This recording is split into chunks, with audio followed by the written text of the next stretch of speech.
5:7 30:x, তাহলে এক্সের value কত হবে? উত্তর, এখানে 5:7কে আমরা 5:7ই রাখবো, আর কে আমরা লিখতে পারি ইকুয়াল টু 30:x, তাহলে 30:x। 5:7কে আমরা লিখতে পারি 5/7 ইজিক্যাল টু 30:x-কে আমরা লিখতে পারি 30/x।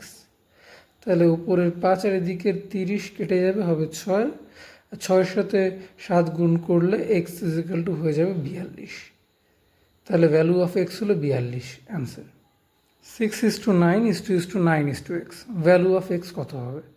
আচ্ছা, এখানে 6:9কে আমরা 6:9 রাখছি, কে ইকুয়াল টু চিহ্ন দিয়ে দিচ্ছি, আর তারপর 9:x।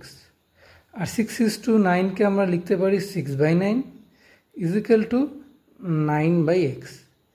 তাহলে এখানে 3 দিয়ে কাটবে, 3 দুগুণে 6, 3 তিরিক্ষে 9, আর তাহলে x ইজিক্যাল টু হয়ে যাবে 3-এর সঙ্গে 9 গুণ, উপরে হয়ে যাবে তাহলে 27, আর 2 চলে আসবে নিচে, তাহলে 27/2, তার মানেই হলো 13.5, অ্যান্সার। নেক্সট, 25:x:225, এটাই কীভাবে করবো? তাহলে তেমনই আমরা লিখে ফেলছি 25/x ইজিক্যাল টু হবে x/225।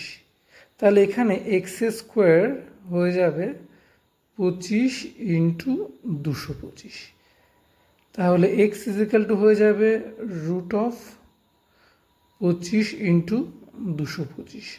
তাহলে 25-এর রুট করলে এখানে হয় 5, আর 25-এর রুট করলে হবে হলো 15।